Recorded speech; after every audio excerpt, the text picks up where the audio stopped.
अस्सलाम वालेकुम first year बेटे। Open your biology book, chapter number 3 हम ओपन करेंगे। चैप्टर नंबर 3 बेटे हमने कंप्लीट कर लिया है। डिटेल से मैंने आपको चैप्टर नंबर 3 कंप्लीट करवाया। चैप्टर नंबर 3 आपका था सेल्स एंड सब सेलुलर ऑर्गेनेलीज। बहुत इंपॉर्टेंट चैप्टर है, बहुत लेंथी चैप्टर भी था। इस चैप्टर में से बहुत सारे जो हैं वो लॉन्ग क्वेश्चन और शॉर्ट क्वेश्चन बेटे आ सकते हैं। एक दफ़ा मेन पॉइंट्स जो है इंपॉर्टेंट क्या है, यहाँ पे किस तरह से क्वेश्चन आ सकते हैं, उनका ज़रा सा मैं आपको थोड़ा सा आइडिया दे देती हूँ। देन हम अपनी एक्सरसाइज की तरफ बेटे मूव करेंगे। इसी चैप्टर पे आगे आओ आप लोग। यहाँ पे आपको एक टॉपिक नज़र आएगा, स्ट्रक्चर ऑफ सेल। यहाँ पे आप आए पेज नंबर 54 अपनी बुक का ओपन करें। सेल वॉल आपको दिया गया है, ठीक है। अब ये जितने भी हमारे पास जो हैं सेल से रिलेटेड टॉपिक्स आएंगे, सेल वॉल है, सेल मेम्ब्रेन है, आगे चल के साइटोप्लाज्म और साइटोप्लाज्म के अंदर डिफरेंट टाइप के जो सेल ऑर्गेनेलीज हैं बेटे, इसमें से किसी न किसी एक सेल ऑर्गेनेली पे लॉन्ग क्वेश्चन आ सकता है, लेकिन ज़्यादा चांसेस ये होते हैं कि इनमें से शॉर्ट क्वेश्चन आंसर आते हैं, ठीक है। इसलिए आपने इनको पूरा जो है वो अच्छी तरह से प्रिपेयर करना है। मैंने जब ये चैप्टर आपको पढ़ाया था, मैंने कोशिश की थी कि ये चैप्टर आपको अच्छी तरह से मैं पढ़ाऊँ। इसमें से जितने शॉर्ट क्वेश्चन थे, जितनी मेन यहाँ पे पॉइंट्स थे, ठीक है, जो डिफ़िकल्ट टर्मिनोलॉजीज थी या डेफिनेशन आ सकती थी, वो मैंने आपको साथ साथ जो है वो उस टाइम अंडरलाइन करवाई थी। सेल वॉल पे अगर आप आओ तो आपके पास यहाँ पे सेल वॉल का जो है उसका स्ट्रक्चर आ सकता है। तो वहाँ पे आप सिंपली क्या लिख सकते हो कि cell wall consist of 3 layers. Primary layer, आपके पास middle lamella and secondary layer आती है, उसको आप डिटेल से लिखेंगे, ठीक है। तो इस तरह का क्वेश्चन जो है वो सेल वॉल से रिलेटेड आ सकता है। देन आपका सेकेंड टॉपिक यहाँ पे है हमारे पास ये जो इसी पे अगर आप लोग आओ, इसी पेज पे बल्कि प्लाज्मोडेस्माटा, ये यहाँ पे जो राइट है आपका पेज नंबर 55 पे आप आओ तो आपका क्वेश्चन आ सकता है कि what is the important of plasmodesmata. Plasmodesmata की इम्पोर्टेंस आ सकती है, ठीक है। यहाँ पे हमारे पास इसकी सारी इंपॉर्टेंस लिखी हुई है, मैंने आपको उस टाइम भी पढ़ाई थी। ये आपने इसको अच्छी तरह से प्रिपेयर करना है। आपके पेपर में क्वेश्चन आ सकता है कि what is the importance of plasmodesmata. आपने कोशिश करनी है आप पॉइंट वाइज लिखो। सिंपल यहाँ पे क्या था कि यहाँ से मॉलिक्यूल जो हैं वो डायरेक्टली पास होते हैं एक सेल से दूसरे सेल में। कम्युनिकेशन जो है सेलुलर वो इससे होती है। इसके अलावा प्लाज्मोडेस्माटा जो है वो ड्यूरिंग सेल डिवीजन जो है वो भी फॉर्म होते हैं। तो यहाँ पे इसके सारे बेटे लिखे हुए थे, इंपॉर्टेंस यहाँ पे लिखी हुई है। ये इंपॉर्टेंस वाला क्वेश्चन आपका आ सकता है। देन आपका इसमें से एक और बहुत इंपॉर्टेंट क्वेश्चन है, what are the function of cell wall. यहाँ पे अगर आप आएँ तो यहाँ पे एक क्वेश्चन आपको नजर आएगा, what is the function of cell wall. Cell wall have number of functions. ये बहुत इंपॉर्टेंट है, इसको अंडरलाइन कर लो और इसके साथ यहाँ पे आप लिख लो इंपॉर्टेंट, बल्कि मैं राइट कर देती हूँ ताकि आप लोग भी लिख लें। सेल वॉल के क्या फंक्शंस हैं, ये क्वेश्चन आपके पेपर में आ सकता है। शॉर्ट क्वेश्चन आंसर आएगा, ठीक है। पूरा ग्राफ यहाँ पे लिखा हुआ, पूरा पैराग्राफ। लेकिन अगर आपका ये क्वेश्चन आता है तो आपने बेटे कोशिश करनी है कि पॉइंट वाइज जो है इसके सारे फंक्शंस लिख लो। जैसे यहाँ पे ये सारे लिखे हुए हैं ना, it maintain cell shape, mechanical support दे रहा है, स्ट्रक्चर सपोर्ट दे रहा है, तो इन सबको पॉइंट्स की फॉर्म में आपने राइट करना है। नेक्स्ट आप आते हैं प्लाज्मा मेम्ब्रेन की तरफ। प्लाज्मा मेम्ब्रेन में से आपका लॉन्ग क्वेश्चन आ सकता है, what is you meant bye fluid mosaic model. पूरा का पूरा मॉडल मैंने आपको डिटेल से पढ़ाया था। आपको ये सारा मॉडल जो है वो अच्छी तरह से आना चाहिए। Is that clear. और इसके अलावा यहाँ पे भी आपके पास एक टॉपिक है, फंक्शन ऑफ प्लाज्मा मेम्ब्रेन, के प्लाज्मा मेम्ब्रेन का क्या फंक्शन है। ये क्वेश्चन भी आपका आ सकता है। इस क्वेश्चन में आपने कोशिश करनी है, ये जो फंक्शंस ऑफ प्लाज्मा मेम्ब्रेन है बेटे, यहाँ पे भी अगर ये क्वेश्चन आपका आ जाता है तो आप इसको भी हेडिंग्स की फॉर्म में लिखो। जैसे कि आप यहाँ पे हेडिंग दे सकते हैं, ट्रांसपोर्टर की हेडिंग दे सकते हैं, एंकर्स की हेडिंग दे सकते हैं, और रिसेप्टर की हेडिंग आप दे सकते हैं, और इसके अलावा क्या हेडिंग आप दे सकते हो बेटे, कैटलिस्ट या एंजाइम्स, ठीक है। तो ये पूरा पैराग्राफ ये है, ये आपने अच्छी तरह से प्रिपेयर करना है।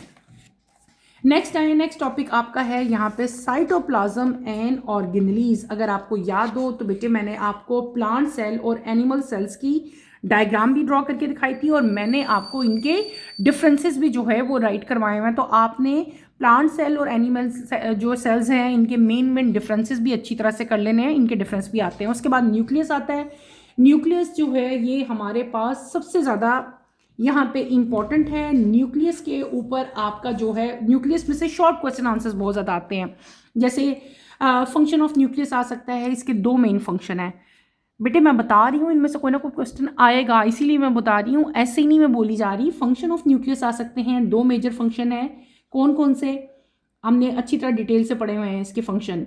It store cell heredity material, और दूसरा क्या था, it coordinates the cell activities. ठीक है, ये 2 मेन फंक्शन है न्यूक्लियस के। उसके बाद न्यूक्लियोप्लाज्म पे नोट आ सकता है, व्हाट इज न्यूक्लियोप्लाज्म, इसको अंडरलाइन कर लो। न्यूक्लियोप्लाज्म पे नोट आ सकता है, न्यूक्लियर एनवेलप पे शॉर्ट क्वेश्चन आंसर आ सकता है, न्यूक्लियर पोर क्या होते हैं उन पे आ सकता है, what are the structure of nuclear pore, और what are the sub units of nuclear pore complex. ये सब शॉर्ट क्वेश्चन इसके अंदर से आ सकते हैं। इसके अलावा द मेन टॉपिक यहाँ पे जो है न्यूक्लियोलस। ठीक है, इसी पेज के बिल्कुल नीचे आप लोग आओ, यहाँ पे आपको टॉपिक नजर आएगा न्यूक्लियोलस। न्यूक्लियोलस के ऊपर भी आपके पास नोट आ सकता है, और न्यूक्लियोलस के भी फंक्शन आ सकते हैं। न्यूक्लियोलस के मेन फंक्शन क्या है कि ये साइट है किसकी, क्रोमोजोम की, और यहाँ पे न्यूक्लियाई फॉर्म्ड होते थे। ठीक है, ये हमने पढ़ा था। उसके बाद आपका जो है क्वेश्चन आ सकता है, what are the parts of nucleolus, nucleolus के पार्ट्स क्या हैं, ये आपका आ सकता है क्वेश्चन। और in the end what is you meant by chromatin and chromosome, chromatin and chromosomes क्या हैं, इनके बारे में ही आपको डिटेल बेटे, इनकी कंपोजिशन, इनका स्ट्रक्चर जो है वो आपको आना चाहिए। क्रोमेटिन पे अलग से भी नोट आएगा, अलग से भी आ सकता है, क्रोमोजोम में अलग नोट आ सके, क्रोमेटिन में अलग आएगा। क्रोमेटिन क्या है, इसका स्ट्रक्चर क्या है, इसकी कंपोजिशन क्या है। आपको मैंने बताया था क्रोमेटिन किससे मिलके बनता है, क्रोमेटिन मिलके बनता है बेटे डीएनए एंड प्रोटीन से। ठीक है, तो इसकी कंपोजिशन, इसका स्ट्रक्चर आपको आना चाहिए। दूसरी चीज़ है क्रोमोजोम, क्रोमोजोम का स्ट्रक्चर, और क्रोमोजोम नंबर ऑफ क्रोमोजोम्स, इसका स्ट्रक्चर कैसा है, ये सारी डायग्राम भी मैंने आपको ड्रॉ करके दिखाई थी, ये भी आपका क्वेश्चन आ सकता है। नेक्स्ट आपका आता है endoplasmic reticulum. Endoplasmic reticulum is also very important. ठीक है, role of endoplasmic reticulum question अक्सर रिपीट होता है, what are the roles of endoplasmic reticulum, इसके रोल्स आपने बताने हैं। रफ ये जो आगे आता है एंडोप्लाज्मिक रेटिकुलम की टाइप्स कितनी, how many types of endoplasmic reticulum are there, then आप बताएंगे कि 2 हैं इसकी, एक रफ और एक स्मूथ, और उनके बारे में आपने थोड़ा थोड़ा बताना होता है। उसके बाद आपके पास फंक्शन आते हैं। फंक्शन आपका रफ एंडोप्लाज्मिक रेटिकुलम का भी आ सकता है, और फंक्शन आपके स्मूथ एंडोप्लाज्मिक रेटिकुलम के भी आ सकते हैं। नेक्स्ट बेटे ऑर्गेनली आपकी आती है ribosomes. What are ribosomes, ribosomes के ऊपर भी आपके पास नोट आ सकता है। सबसे पहले क्या आएगा कि राइबोसोम की कंपोजिशन क्या है, ये शॉर्ट क्वेश्चन आंसर आ सकता है। फिर आपके पास आता है what are the functions of ribosomes, ribosomes के फंक्शन क्या हैं। और एक और क्वेश्चन भी यहाँ पे बड़ा इंपॉर्टेंट है, role of RNA in protein synthesis, के प्रोटीन सिंथेसिस में राइबोसोम का क्या रोल है, ये शॉर्ट क्वेश्चन भी आ सकता है। इन द एंड आपके पास जो है आपसे पूछ सकते हैं कि प्रोकैरियोटिक राइबोसोम्स और यूकैरियोटिक राइबोसोम में क्या डिफरेंस है। बेटे ये भी डिफरेंस मैंने आपको बताया था। इनमें मेन डिफरेंस जो था वो इनके एक 40S था और एक मैंने आपको बताया था 60S था, हमने पढ़ा था ना। तो ये मेन डिफरेंस था यहाँ पे इनके सेडिमेंट्स का। यूकैरियोट जो था वो मैंने आपको बताया था कि उसमें 2 सब यूनिट्स हैं, एक आपका 40 और एक 60। और प्रोकैरियोट में हमने क्या पढ़ा था कि एक 30 है और एक आपके पास 50S है। ठीक है, तो ये डिफरेंस भी बेटे आ सकता है। नेक्स्ट हम आते हैं माइटोकॉन्ड्रिया की तरफ। What is the structure of mitochondria, ये क्वेश्चन आ सकता है। स्ट्रक्चर ऑफ सिस्टर क्रिस्टी आ सकता है। Self replication feature of mitochondria के बारे में क्वेश्चन आपसे पूछ सकते हैं, या आपसे जो है फंक्शन ऑफ माइटोकॉन्ड्रिया भी पूछा जा सकता है। क्लियर, जितने पॉसिबल क्वेश्चन मुझे लग रहा है आ सकते हैं वो सारे जो है मैं आपको नोट करवा रही हूँ। नेक्स्ट आपका आता है chloroplast. Chloroplast very important. What is the location of chloroplast, chloroplast की लोकेशन क्या है, क्लोरोप्लास्ट का स्ट्रक्चर क्या है। स्ट्रक्चर में आपने कोशिश करनी है कि आप सब हेडिंग्स देके इसका स्ट्रक्चर लिखो, जैसे एनवेलप लिखोगे, फिर इंटरमेम्ब्रेन स्पेस लिखोगे, स्ट्रोमा आ जाएगा बेटे उसके स्ट्रक्चर के अंदर। इसी तरह थैलाकॉइड आएंगी, ग्रेना आएगा, लैमिला आएगा, और इन द एंड आपके पास आते हैं what are the functions of chlorophyll. Chlorophyll के क्या फंक्शन है वो भी आपकी बुक में दिए गए हैं। ठीक है, हमने उसको भी डिटेल से पढ़ा था। यहाँ पे लिखा भी है light is absorb by chlorophyll molecules. ठीक है, तो यहाँ पे क्लोरोफिल के फंक्शन लिखे हुए हैं इस पैराग्राफ में, नजर आ रहा है आप लोगों को। पेज नंबर 68 की बात मैं कर रही हूँ। नेक्स्ट आपके पास आते हैं गोल्जी अपरेटस। गोल्जी अपरेटस की बात अगर हम करें तो बेटे गोल्जी अपरेटस में आपके पास स्ट्रक्चर ऑफ गोल्जी अपरेटस आ सकता है, सिस्टर्नी क्या होता है वो आ सकता है, what is you meant by cisternae. Then आपके पास फंक्शंस ऑफ गोल्जी ऑपरेटर्स आ सकते हैं, और फंक्शन ऑफ गोल्जी ऑपरेटर्स जो हैं वो बहुत ज़्यादा हैं, ठीक है। आपकी बुक में काफ़ी सारे दिए हुए हैं, तकरीबन ऑलमोस्ट मेरे ख्याल से अगर आप लिखने लगो तो पूरे पैराग्राफ में जो है वो इसके फंक्शंस ही दिए हुए हैं। बहुत इंपॉर्टेंट है, यहाँ पे मैं लिख देती हूँ इंपॉर्टेंट, ठीक है।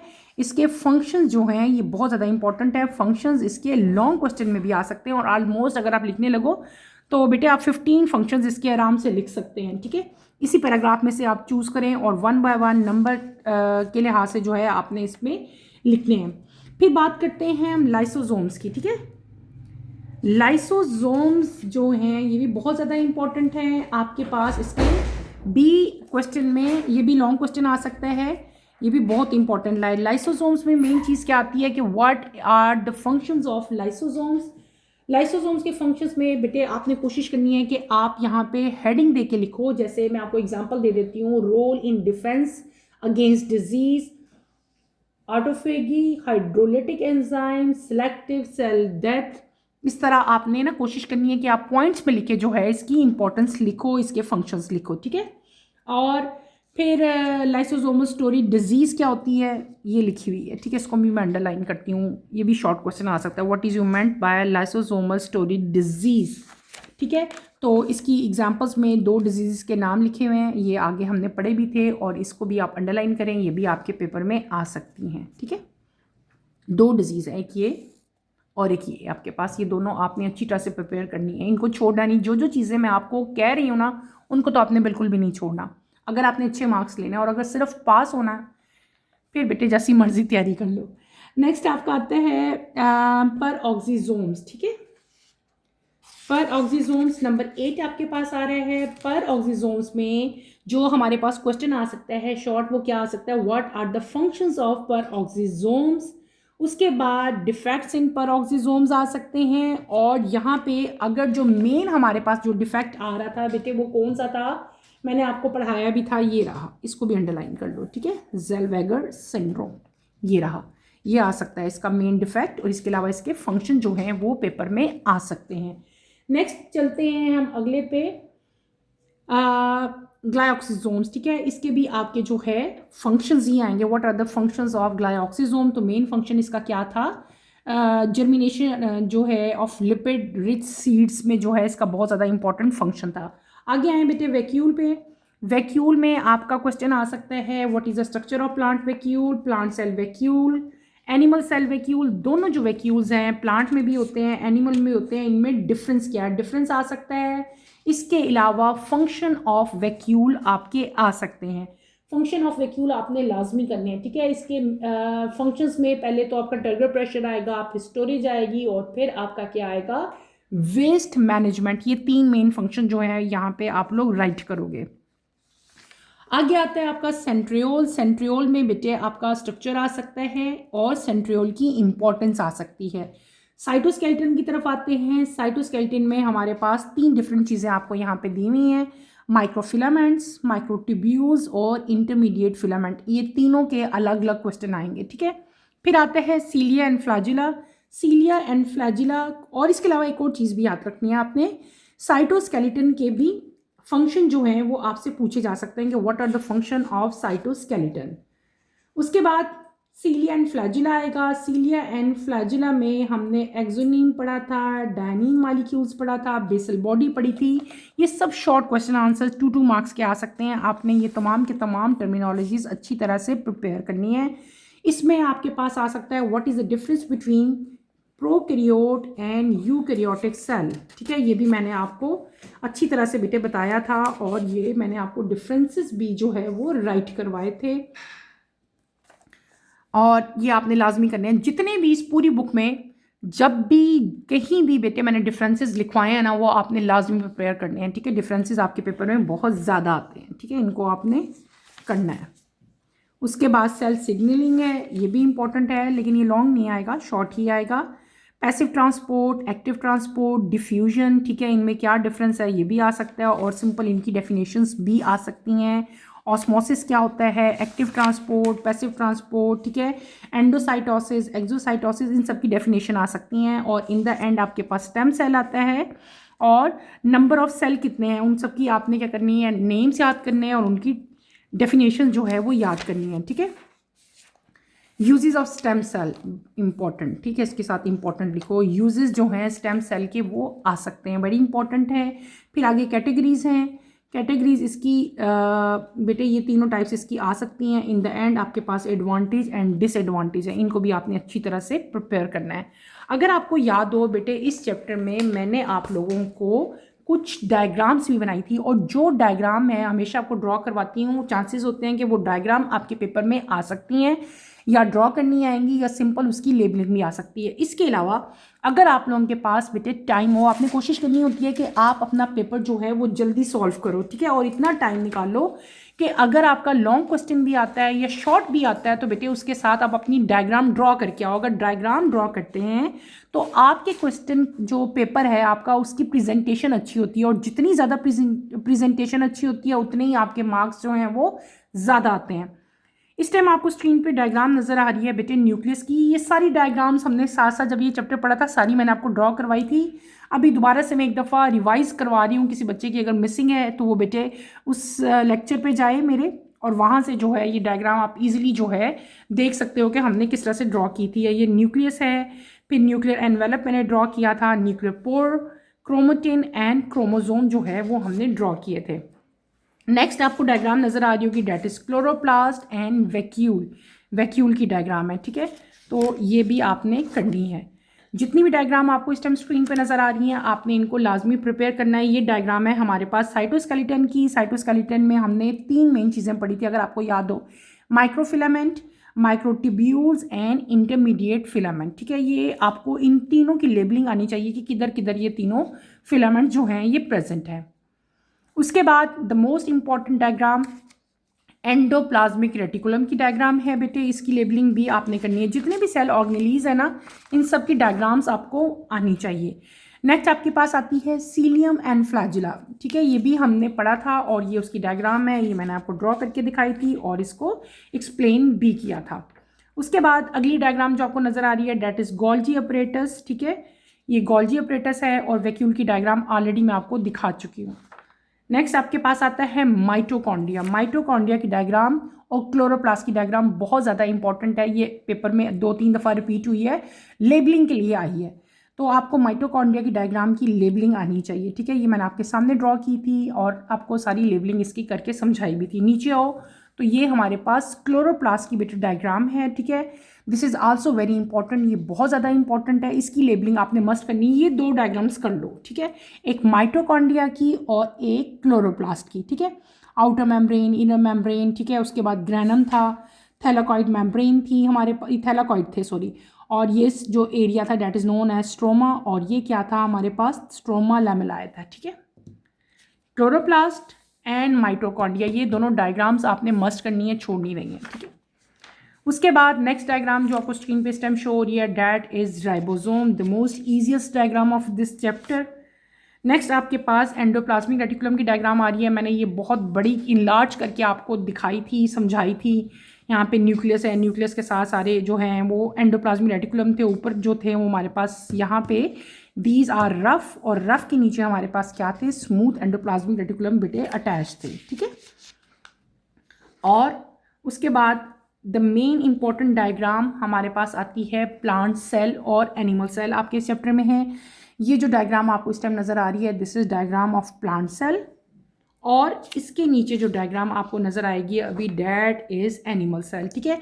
आपका शॉर्ट क्वेश्चन आ सकता है कि what is the main difference between animal cell and plant cell, ठीक है, या आपकी डायग्राम आ सकती है उसमें से सिर्फ 3 या 4 आपसे लेबलिंग जो है वो पूछी जाएँ, तो आपको जो है उसको लेबल करना जो है वो आना चाहिए। Is that clear? ये दोनों डायग्राम इस टाइम आपको स्क्रीन पे शो हो रही हैं, ठीक है बेटे, ये प्लांट सेल की है और ये एनिमल सेल की है, इनमें डिफरेंस भी आ सकते हैं सारे। हमने डिफरेंसेस मैंने आप लोगों को राइट करवाए थे दोनों के, ठीक है। आउटर मोस्ट यहाँ पे सेल वॉल है, वहाँ पे सेल मेम्ब्रेन है, यहाँ पे वैक्यूल बड़ा होता है, वहाँ पे वैक्यूल छोटा होता है, ठीक है। इस तरह के मेन डिफरेंसेस मैंने आपको जो है वो करवाए हुए हैं यहाँ पे, ठीक है। तो ये डायग्राम्स भी आपने लाजमी करनी है। Is that clear? ये हमारे एनिमल सेल और प्लांट सेल की डायग्राम बेटे कंप्लीट हो गई हैं, और यही इस चैप्टर के सारे इंपॉर्टेंट जो टॉपिक्स थे वो भी मैंने सारे आपको बता दिए। इसके बाद बेटे हम चलते हैं इस चैप्टर की एक्सरसाइज की तरफ। ठीक है, let's start with the exercise. Exercise का पहला क्वेश्चन हमारे पास है मल्टीपल चॉइस क्वेश्चन। ठीक है, एमसीक्यूज हैं। हर क्वेश्चन के एंड पे आपको 4 ऑप्शन दिए हुए हैं, आपने अपने करेक्ट ऑप्शन के ऊपर टिक मार्क करना है, और ये आपको पता है आपके क्वेश्चन का कंपल्सरी पार्ट है पेपर का, ये आपने हर हालत में जो है वो करना होता है। ठीक है, यहाँ पे पहले अगर हम आए, मैं आपको जल्दी जल्दी ये करवाती हूँ, ठीक है, ताकि हमारा जो है वो एक्सरसाइज कंप्लीट हो जाए।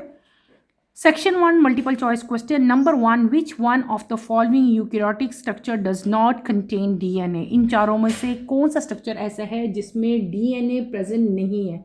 तो इसका राइट आंसर है सी, एंडोप्लाज्मिक रेटिकुलम। क्लियर?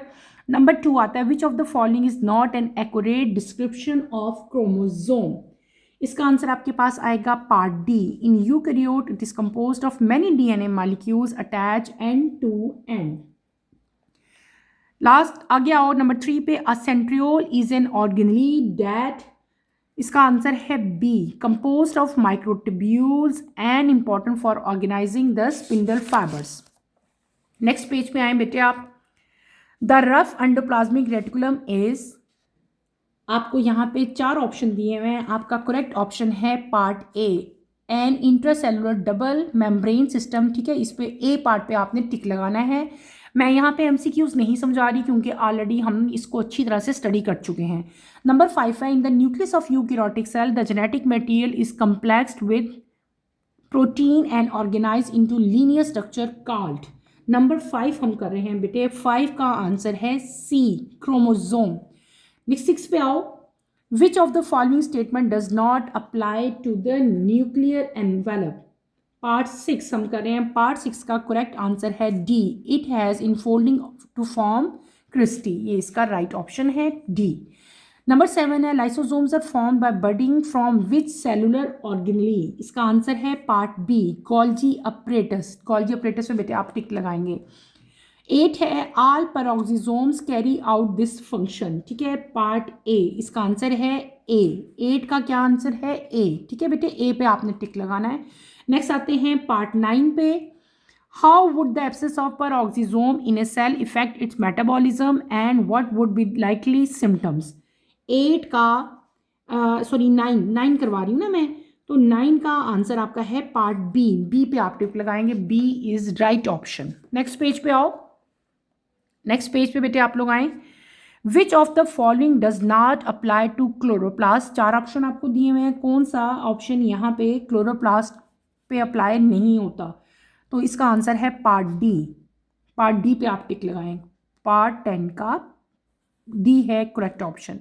फिर हम आते हैं 11 की तरफ, which is the correct sequence of membrane compartment through which a secretory protein move from synthesis to release from the cell?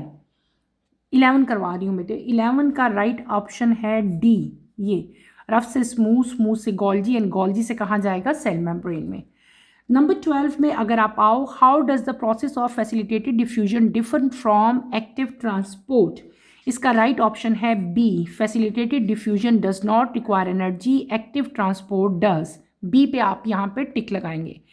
Next हम चलते हैं अपने सेक्शन नंबर 2 की तरफ, that is short question answers, जो कि बहुत इंपॉर्टेंट है और आपके पेपर में ये लाजमी एक जो है वो आपका पार्ट है जो आपने यहाँ पे सॉल्व करना है। 1 बाय 1 मैं आपको करवाऊंगी। पहला आपका आता है, compare the resolution and magnification of light microscope and electron microscope. आपके बुक में लाइट माइक्रोस्कोप, इलेक्ट्रॉन माइक्रोस्कोप दोनों चीज़ें दी हुई हैं, दोनों का कंपैरिजन आपने वहाँ पे करना है और ये मैंने आपको करवाया भी था। State the cell theory, how can we validate it, what are the exception to cell theory. ये भी आपका सेल थ्योरी यहाँ पे पूरी जो है मेन उसी के पॉइंट जो हैं वो लिखोगे, और एक्सेप्शन क्या है ये भी आपके उसी टॉपिक में है, लिखी हुई हैं। The table below compare the process of diffusion, facilitated diffusion and active transport, fill in the blanks using the word yes और नो।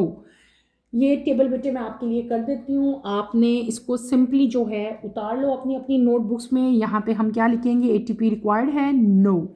फैसिलिटेड डिफ्यूजन में एटीपी रिक्वायर्ड है, नो। एक्टिव ट्रांसपोर्ट में क्या आ जाएगा, यस आएगा, ठीक है, इसमें रिक्वायर्ड होती है। उसके बाद यहाँ पे क्या आएगा, no. Carrier protein not involve है इसमें। फैसिलिटेटेड डिफ्यूजन में यस आएगा, उसमें इन्वॉल्व हैं, और एक्टिव ट्रांसपोर्ट में भी ये इन्वॉल्व हैं।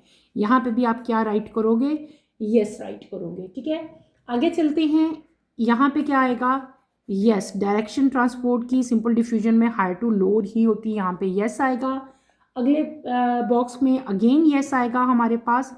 फैसिलिटेटेड डिफ्यूजन में भी जो डायरेक्शन है वो हायर टू लोअर ही होती है, और एक्टिव ट्रांसपोर्ट में ये इस तरह की डायरेक्शन नहीं होती। तो यहाँ पे आप लोग क्या लिखोगे, यहाँ पे आप नो जो है वो राइट करोगे। Is that clear? जैसे मैंने ये लिखा है इसी तरह से आप इसको कंप्लीट कर लें। Clear?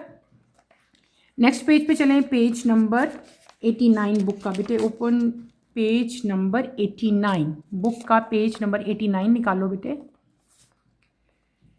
Categorise the organelles as single membrane bound, double membrane bound and lacking any membrane. ठीक है, आपने यहाँ पे सिंपल सबके नाम बता देने हैं। तो सिंगल मेम्ब्रेन कौन कौन से होते हैं बेटे, सिंगल मेम्ब्रेन के नाम मैं बता रही हूँ, आप लोग नोट कर लो। सिंगल मेम्ब्रेन बाउंडेड ऑर्गेनेलीज कौन कौन से हैं उनके नाम बताओगे।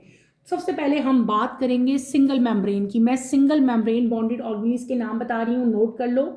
Peroxisomes, vacuole, endoplasmic reticulum, smooth and rough दोनों, और इसके अलावा गोल्जी अपरेटस एंड लाइसोसोम्स। ये जितने नाम मैंने बताए ये तमाम के तमाम सिंगल मेम्ब्रेन है। अब आगे चलते हैं डबल मेम्ब्रेन बाउंडेड। ठीक है, जो ऑर्गेनेलीज हैं वो कौन से हैं उनके नाम मैं बता रही हूँ। इसमें हमारे पास आएंगे 2 concentric lipid bilayers, nucleus, mitochondria, chloroplast. ठीक है, ये 4 यहाँ पे आप नेम लिखोगे। नंबर 3 है लेकिंग एनी मेम्ब्रेन, वो ऑर्गेनेलीज जिनमें मेम्ब्रेन प्रेजेंट ही नहीं होती, लेक होती हैं, नहीं होती मतलब ना, वो कौन कौन से हैं बेटे। इसमें आप मेंशन करोगे साइटोस्केलेटन, सेंट्रोसोम्स एंड राइबोसोम्स। ये 3 नाम आप यहाँ पे लिख देंगे। क्लियर? अगले क्वेश्चन पे चलते हैं। Question number 5, state 2 functions of protein in plasma membrane. Plasma membrane में प्रोटीन के क्या फंक्शन है, आपने कोई से 2 फंक्शन बताने हैं। आपको पीछे जाओ, वहाँ पे आपके function of protein, plasma membrane में जाओगे तो वहाँ पे पता चल जाएंगे आपको, लेकिन फिर भी बहरहाल मैं बता देती हूँ आपको। 2 मेन प्रोटीन जो है ये हेल्प करते हैं in attachment of plasma membrane to cytoskeleton. इसके अलावा प्रोटीन का मेन फंक्शन क्या है कि protein also functions as receptor. ठीक है, ये 2 मेन फंक्शन आप लिख सकते हैं यहाँ पे। ठीक है, क्लियर? नेक्स्ट आपका आता है question number 6, state 2 feature that mitochondria have in common with prokaryotes. आपने कोई से यहाँ पे 2 फंक्शन बताने हैं जिसमें माइटोकॉन्ड्रिया जो है कॉमन है प्रोकैरियोट्स में।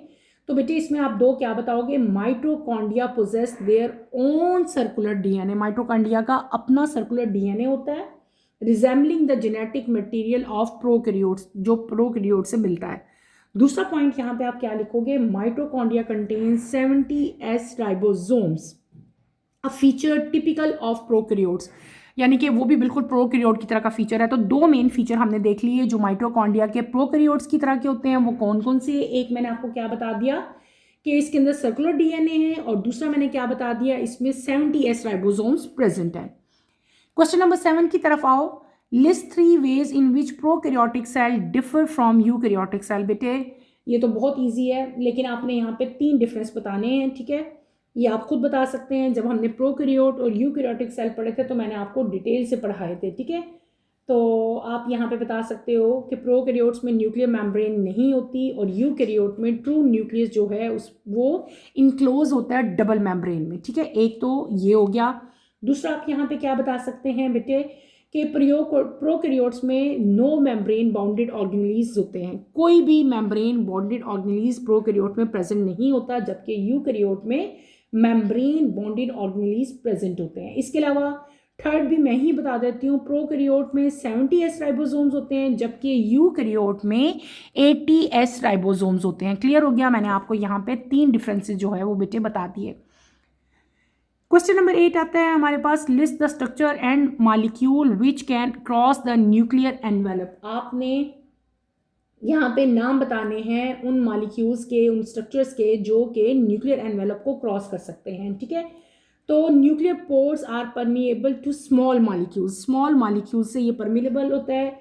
और इसमें स्मॉल में कौन कौन से आ जाएंगे बेटे, वाटर आ सकता है, इसके अलावा आइंस, कौन कौन से आइंस आ सकते हैं, पोटाशियम आइन आ सकता है, सोडियम एंड कैल्शियम आइन आ सकते हैं, इसके अलावा न्यूक्लियोटाइड्स हो सकते हैं, और स्मॉल मेटाबोलाइट जैसे कि एटीपी, शुगर, ये हो सकते हैं। इसके अलावा कुछ जो है वो लार्जर प्रोटीन जैसे कि हिस्टोन, वो भी एंटर हो सकते हैं न्यूक्लियस में।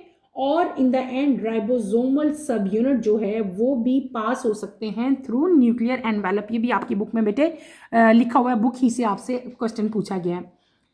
क्वेश्चन नंबर 9 की तरफ हम आते हैं, distinguish each of the following pair. आपसे डिफरेंसेस पूछे गए हैं कि इनमें डिफरेंसेस क्या है। पहला आपसे पूछा है what is the difference between exocytosis and endocytosis. बेटे मैंने आप लोगों को बताया था, अगर आपको याद हो जब हमने ये पढ़ा था, दोबारा बता देती हूँ। एक्सोसाइटोसिस का मतलब होता है वो प्रोसेस जिससे सेल जो है वो सब्सटेंस रिलीज करे टू द आउटसाइड, यानी कि आउटसाइड जो है वो रिलीज करेगा बाय मीन ऑफ वेसिकल्स। और एंडोसाइटोसिस में क्या होता है कि it involve the internalization of substance into the cell through the formation of vesicles from the plasma membrane, ठीक है। उसके बाद फैगोसाइटोसिस और पिनोसाइटोसिस में क्या है कि फाइगोसाइटोसिस को हम कहते हैं कि ये सेल का ईटिंग बिहेवियर है। क्या है, ईटिंग बिहेवियर है। इसमें सेल क्या करता है, लार्ज सॉलिड पार्टिकल्स को इंजस्ट करता है। और पिनोसाइटोसिस में क्या है आपके पास, इसको हम लोग कहते हैं drinking behaviour of the cell, ठीक है। ये क्या था, ईटिंग बिहेवियर, ये क्या है, ड्रिंकिंग बिहेवियर है। ये वो प्रोसेस है जिसमें सेल जो है वो इनगल्फिंग करता है एक्स्ट्रा सेलुलर लिक्विड और डिफरेंट टाइप के डिजोल्व सब्सटेंसेस की। क्लियर। आगे आते हैं, what are the main functions of lysosomes. आपकी बुक में यहाँ पे राइट है, वहीं से आप देख के लिख लोगे। Describe the role of Golgi bodies, role भी हम पढ़ के आए हैं, मैंने अभी आपको बताया भी था कि ये बहुत इंपॉर्टेंट है, वो उधर से बुक से आपने देख के लिखना है। व्हाट आर हिस्टोन्स, आपसे क्या पूछा है, what are histones, where are these found in eukaryotic cell. बेटे जब आपने क्रोमोसोम का स्ट्रक्चर पढ़ा था, हमने अभी बुक में जब न्यूक्लियस में देखा था तो वहाँ पे हमने हिस्टोन पढ़ा है। तो हिस्टोन जो है स्पेशलाइज्ड प्रोटीन होते हैं with positive charge that bind to and help structure DNA, ठीक है। और डीएनए पैकेजिंग में यूज़ होते हैं, जीन रेगुलेशन में यूज़ होते हैं, ठीक है। ये सारा कुछ आपकी बुक में लिखा हुआ है, वहाँ से आप देख के लिख लोगे। क्वेश्चन नंबर 13 है, what do you mean by stem cell, what are the main uses of stem cell. बेटे बिल्कुल आपकी बुक के एंड पे हमारे पास ये देखो यूजेस ऑफ स्टेम सेल, जिसको मैंने ऊपर मेंशन भी किया था कि डेट इज़ वेरी इंपॉर्टेंट। अगर आप यहाँ पे देखें, मैंने भी राइट किया था, तो यही इसके आंसर में आपने लिखना है। Following diagram show the structure of mitochondria. अगर आपको याद हो, अभी मैंने माइटोकॉन्ड्रिया में कह रही थी ना बेटे कि माइटोकॉन्ड्रिया का स्ट्रक्चर आ सकता है, क्लोरोप्लास्ट और माइटोकॉन्ड्रिया, दो स्ट्रक्चर मैंने आपको मेन बताए थे। ये माइटोकॉन्ड्रिया का स्ट्रक्चर है। आपको यहाँ पे अल्फ़ाबेट नज़र आएंगे, इनके आगे आपने इनके नाम लिखने हैं, लेबलिंग करनी है, ठीक है। ये डायग्राम मैं पहले आपको बता चुकी हूँ कि बहुत इंपॉर्टेंट है। नीचे आओ तो यहाँ पे आपको एनिमल सेल ये नज़र आएगा, इस एनिमल सेल को भी आपने यहाँ पे लेबल करना है, ठीक है। जैसे मैं आपको बता देती हूँ, यहाँ पे ये क्या है हमारे पास, गोल्जी कॉम्प्लेक्स, ठीक है। उसके बाद ये आपके पास आता है स्मूथ एंडोप्लाज्मिक रेटिकुलम। नीचे आओ तो ये क्या आएगा, न्यूक्लियर एनवेलप आ रहा है। फोर्थ पे अगर आप लोग आओ तो न्यूक्लियोलस है। उसके नीचे आप लोग आओ, डैट इज क्रोमेटिन, ठीक है। और इधर आप लोग आएंगे क्रोमेटिन के नीचे तो ये हमें जो छोटे छोटे आपको जगह नजर आती हैं, that is known as nuclear pore. ये क्या चीज़ है बेटे, न्यूक्लियर पोर है। इसके नीचे आओ तो ये स्ट्रक्चर क्या है, लाइसोसोम्स। इस साइड पे एंड डायग्राम के ये क्या बना हुआ है, दिस इज माइटोकॉन्ड्रिया। इधर आए, ये जो स्ट्रक्चर बना है this is known as rough endoplasmic reticulum. और ये यहाँ पे सबसे नीचे छोटे छोटे जो स्ट्रक्चर आपको नजर आ रहे हैं, दीज आर राइबोसोम्स। अब मैंने आपको सारे यहाँ पे लेबल डायग्राम भी बता दिए, ये भी बता देती हूँ ताकि आप यहाँ पे भी कंफ्यूज ना हो। ये ए क्या है, राइबोसोम, ये क्या है, राइबोसोम है। बी पे हमारे पास क्या है, मैट्रिक्स है। सी पे हमारे पास क्या है बेटे, इनर मेम्ब्रेन है। डी पे हमारे पास क्या है, इंटर मेम्ब्रेन स्पेस जो है वो है। ई पे आप क्या लेबल करोगे, F1 पार्टिकल। ई क्या चीज़ है, F1 पार्टिकल। उसके बाद ई के बाद एफ आता है। What is F? एफ हमें क्या चीज़ दी हुई है बेटे? एफ उन्होंने इनलार्ज करके आपको दिखाया, ये क्या है आपके पास? क्रिस्टी है, ठीक है। तो ये आपने यहाँ पे मेंशन करना है। ये एफ ही है, जो जी लिखा हुआ है ना, ये एफ है बेसिकली, ठीक है। तो उसको इनलार्ज करके यहाँ पे दिखाया है। एफ क्या है? This is cristae. अब मैंने आपको लेबल भी कर दिया, हालांकि आप पीछे से भी देख के कर सकते थे। इसके write the part of the cell वो मैंने आपको बता दिए, ठीक है। और उसके बाद अगला क्वेश्चन हमारे पास इसी का आता है, what evidence can be seen in the diagram, ठीक है। तो इस डायग्राम में आपको क्या पता चल जाता है? मेटाबॉलिकली एक्टिविक है और डायग्राम शो करी है numerous mitochondria, secretory vesicles, endoplasmic reticulum और गोल्जी अपरेटस जो हैं वो आपको इस डायग्राम में नज़र आ रहे हैं। यही डायग्राम शो करी है। नेक्स्ट आपके आते हैं लॉन्ग क्वेश्चन। लॉन्ग क्वेश्चन भी सारे आपके बेटे बुक ही में से आएंगे और कोई भी बुक के बाहर से क्वेश्चन नहीं आता। Write detail structure and chemical composition of cell wall, eukaryote and prokaryote हमने पढ़ा, आपकी बुक में इसका आंसर दिया गया है, वहाँ से देखिए आप लिखेंगे। Explain the chemical composition and function of plasma membrane, ये भी हमारे पास मौजूद है, आपकी बुक के पीछे जाओ। Role of glycolipid and glycoprotein, मैं इसलिए बता रही हूँ कि आप इतने बड़े अब हो गए हैं कि पीछे से इसका आंसर फाइंड कर सकते हैं, लेकिन अगर फिर भी समझ ना आए तो आप मुझसे पूछ लेना। आइडेंटिफाई द रोल, रोल पीछे आपके दिए हुए हैं, ठीक है। Structure chemical composition of ribosome, ribosome पे फुल नोट लिखना है आपने, कोशिश करनी है कि डायग्राम भी बना दो। Explain the structure and function of Golgi complex, Golgi complex पे पूरा का पूरा नोट लिख देना है, उसका स्ट्रक्चर, उसका फंक्शन और उसकी diagram. Structure chemical composition and function of chromosome, मैंने अभी इंपॉर्टेंट भी लिखा था क्रोमोसोम के ऊपर। Discuss nuclear envelope and nuclear pore, इन दोनों के ऊपर डिटेल नोट लिखना है, फुल जितना लिखा हुआ है। गोल्जी अपरेटस पे नोट लिखना है। Describe the structure and function of smooth and rough, दोनों के बारे में लिखना है। पहले आप एंडोप्लाज्मिक रेटिकुलम को डिफाइन करोगे, देन आप बताओगे कि इसकी दो टाइप्स हैं, दोनों की अलग अलग हेडिंग देके आप लिखेंगे। Role of lysosome and peroxisome, ये भी आपकी बुक में है, इन पे भी आपने कंप्लीट नोट लिखना है, उनके रोल लिखने हैं और उनके फंक्शन भी लिखने हैं। स्ट्रक्चर ऑफ 3 फाइबर्स, हमने साइटोस्केलेटन अभी पढ़ा था, डायग्राम भी मैंने आपको दिखाई थी, माइक्रोफिलामेंट, माइक्रोट्यूब्यूल्स। तो बेटे वो जो तीनों फाइबर्स हैं उनकी हेडिंग देनी है, उनके फीचर्स लिखने हैं, उनका स्ट्रक्चर आपने लिखना है और इनके रोल्स भी लिखने हैं। कंपेयर माइटोकॉन्ड्रिया एंड क्लोरोप्लास्ट, बहुत इंपॉर्टेंट, माइटोकॉन्ड्रिया और क्लोरोप्लास्ट लाजमी करने हैं, ठीक है। और जब इनके बारे में आप लिखोगे तो आपने इनकी डायग्राम भी जो है वो ड्रॉ करनी है। Describe the basic structure of mitochondria from outside inward, mitochondria के ऊपर डिटेल नोट आप लिखेंगे। Describe the pathway of protein signal and steroid signal, ये भी बेटे आपकी बुक में प्रोटीन सिग्नल है, बिल्कुल आपके चैप्टर के एंड पे।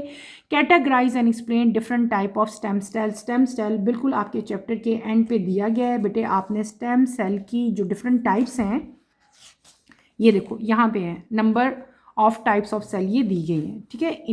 इनके बारे में लिखना है, ये भी आपकी बुक में है। What are the advantages and disadvantages of using induce pluripotent stem cells, ये भी आपके यहाँ पे बिल्कुल एंड पे जो है वो दिए हैं, यहीं से आपने जो है वो कर लेने हैं, ठीक है। ये एडवांटेजेस और डिसएडवांटेजेस जो हैं वो हमारे पास स्टेम सेल में आ जाते हैं, यहीं से आप इसको प्रिपेयर करोगे और लिख लोगे। सारा कुछ आपके जो है बुक ही में से आया हो, कोई भी चीज़, कोई भी क्वेश्चन ऐसा नहीं है लॉन्ग जो आपके चैप्टर में बेटे ना हो, ठीक है, क्लियर। लास्ट में आपके पास इंक्यूजिटिव क्वेश्चन आते हैं। टोटल हमारे पास यहाँ पे 4 क्वेश्चन हैं बेटे, 1 बाय 1 मैं आपको सारे ओरली बताती हूँ। If a researcher observed that a certain cell type has an exceptionally large Golgi apparatus, what can be inferred about the function of this cell? Simply आप क्या बताओगे कि cell possesses a remarkable large Golgi apparatus, ठीक है। और Golgi apparatus cell में हमें सबसे ज़्यादा लार्ज जो है वो नज़र आएगा, ठीक है। गोल्जी अपरेटस के बारे में आपसे पूछा हुआ है ना कि रिसर्चर अगर ऑब्जर्व कर रहा है एक्सेप्शनली लार्ज, तो उससे हमें क्या पता चलता है सेल के बारे में। तो गोल्जी अपरेटस जो है वो असेंशियल होता है बेटे प्रोटीन अल्टरेशन के लिए, सक्रीशन के लिए और सेल वॉल के जो कंपोनेंट्स हैं उनकी सिंथेसिस के लिए, ठीक है। तो यहाँ पे आपने बेसिकली क्या करना है, गोल्जी अपरेटस के फंक्शन जो हैं वो आपने इस क्वेश्चन में राइट करने हैं, क्लियर। नंबर 2 आता है, if the signalling molecules is lipid soluble like steroid hormone, what is the most likely mechanism for its action with in the target cell, ठीक है। यहाँ पे आप क्या करोगे कि स्टीरॉयड हार्मोन जैसे कि एस्ट्रोजन और कॉर्टिसोल जो हैं ये इजीली पास हो जाते हैं सेल मेम्ब्रेन से, क्योंकि दे आर फैट सॉल्युबल, और इनका जो मैकेनिज्म ऑफ एक्शन है वो टारगेट सेल में दो तरह से ये परफॉर्म, तीन मतलब काफ़ी तरह से परफॉर्म करते हैं। ये किस तरह से परफॉर्म करते हैं मैं आपको पॉइंट वाइज बताती हूँ। सबसे पहले ये क्या करेंगे, रिसेप्टर के साथ बाइंड अप होंगे। उसके बाद बेटे एक्टिव रिसेप्टर हार्मोन कम्प्लेक्स बनता है। उसके बाद वो कम्प्लेक्स मूव करेगा किसकी तरफ, न्यूक्लियस की तरफ, और उसके बाद क्या होगा कि ये कम्प्लेक्स अटैच हो जाएगा डीएनए के साथ, और ये इंक्रीज कर देगा या ये डिक्रीज कर देगा बेटे production of certain proteins. Is that clear? ये मैंने आपको सीक्वेंस वाइज जो है वो इसका सीक्वेंस बताया। और जब ये इंक्रीज या डिक्रीज करता है प्रोडक्शन को, तो सेल का जो बिहेवियर है वो क्या हो जाता है, वो चेंज हो जाता है। यानी कि जब आपके पास स्पेसिफिक प्रोटीन जो हैं वो इंक्रीज होंगे या डिक्रीज होंगे, तो आपके सेल का जो बिहेवियर है वो क्या हो जाएगा, चेंज हो जाएगा। ठीक है, क्लियर? उसके बाद नंबर 3 पे हम आते हैं, why do we categorise endocytosis and exocytosis in active transport. Exo और एंडो को एक्टिव ट्रांसपोर्ट में क्यों कैटेगराइज किया जाता है? ठीक है, उसके कुछ रीजंस हैं, मैं आपको वन बाय वन रीजन बताती हूँ, आप इसको अपनी वर्डिंग्स में बेटे राइट कर सकते हैं। बोथ यानी कि दोनों प्रोसेस, एंडोसाइटोसिस और एक्सोसाइटोसिस जो हैं ये मूव करते हैं अगेंस्ट कंसंट्रेशन ग्रेडियंट, यानी कि लोअर से हायर पे, लोअर से हायर पे। इसी को हम कहते हैं ना, जब लोअर से हायर पे मूव करते हैं तो उसको हम कहते हैं अगेंस्ट द कंसंट्रेशन ग्रेडियंट। तो यहाँ पे जो दोनों प्रोसेस हैं बेटे ये सब्सटेंस को मूव करेंगे अगेंस्ट द कंसंट्रेशन ग्रेडियंट, यानी कि लोअर कंसंट्रेशन से हायर कंसंट्रेशन पे।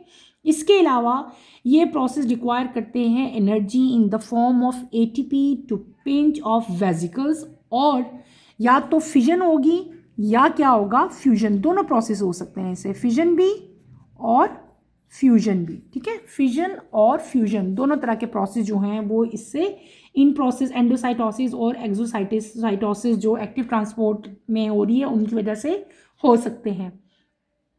और लास्ट में आप क्या लिख सकते हो कि जो दोनों प्रोसेस हैं they are selective and regulated unlike passive diffusion, और this process uses specific receptors. Clear? उसके बाद हम चलते हैं अपने लास्ट क्वेश्चन की तरफ, जस्टिफाई व्हाई द मेम्ब्रेन में बी डिस्क्राइब एज फ्लूइड। आपने स्टेटमेंट को जस्टिफाई करना है, बताना है कि जो मेम्ब्रेन हैं उनको हम एज ए फ्लूइड जो है वो क्यों डिस्क्राइब करते हैं। नंबर 4 मैं बता रही हूँ, तो मेम्ब्रेन को बेटे हम डिस्क्राइब करते हैं as a fluid because its phospholipid molecules are not rigidly fixed in place, क्योंकि जो उनके अंदर फास्फोलिपिड मालिक्यूल्स होते हैं वो रिजिडली किसी एक प्लेस पे जो है वो नहीं रहते, वो अपनी जगह मतलब मूव करते रहते हैं, they move literally with in the layer. ठीक है, और उसकी वजह से वो उनके अंदर एक फ्लेक्सिबिलिटी आ जाती है और रीअरेंजमेंट आती है। ठीक है, और यहाँ पे क्या लिख सकते हो आपकी, ये जो फ्लूइडिटी होती है ये असेंशियल होती है किस फंक्शंस के लिए? आप सिंपल लिख सकते हो, this fluidity is essential for functions like cell signalling, membrane transport and movement of proteins with in the membrane. और यहाँ पे थोड़ा सा और भी आप आइडिया मतलब आप लिख सकते हैं, मैं आपको बता देती हूँ कि ये जो प्रेजेंस है ना कोलेस्ट्रॉल और अनसैचुरेटेड फैटी एसिड की, ये हेल्प करती है कि फ्लूइड का स्टेट जो है वो मेंटेन रहे। और जब बेटे वेरिंग टेम्परेचर, यानी कि टेम्परेचर आपका बार बार अगर सेल का चेंज हो रहा है, तो उस केस में भी आपके जो कोलेस्ट्रॉल हैं और जो अनसैचुरेटेड फैटी एसिड होते हैं उनका फ्लूइड स्टेट जो है वो क्या रहता है, वो मेंटेन रहता है। ठीक है, तो ये कुछ पॉइंट्स थे, मैंने आपको जो है वो बताया कि मेम्ब्रेन जो है उसको हम एज ए फ्लूइड जो है वो क्यों डिस्क्राइब करते हैं। क्लियर? चैप्टर की एक्सरसाइज हमारी होगी कंप्लीट। कोशिश की कि मैं अच्छी तरह से आपको इसको करवा सकूं। हमने एमसीक्यूज़ किए, शॉर्ट क्वेश्चन आंसर्स कर लिए, उसके बाद लॉन्ग भी किए, और in the and inquisitive questions भी मैंने आपको कंप्लीट करवाए। आई होप कि आपको इस एक्सरसाइज की अच्छी तरह से समझ आ गई होगी। ठीक है, यहीं पे अपना टॉपिक बेटे मैं ख़त्म करती हूँ। इसमें से कोई क्वेश्चन ऐसा है जो आपका मिस हो गया हो, आपको समझ ना आ रही हो, तो feel free to ask any question. यहीं पर अपना टॉपिक बेटे मैं ख़त्म करूँगी इंशाल्लाह। कमिंग लेक्चर में आपसे दोबारा मुलाकात होगी। कमिंग लेक्चर की नोटिफिकेशन के लिए आप चैनल को शेयर करें, लाइक करें और सब्सक्राइब करें और मुझे यहीं पे इजाज़त दें। इंशाल्लाह नेक्स्ट लेक्चर में आपसे दोबारा मुलाकात होगी। टिल देन अल्लाह हाफिज़। फर्स्ट ईयर टेक केयर बेटे, अपना ख्याल रखिएगा। अल्लाह हाफिज़।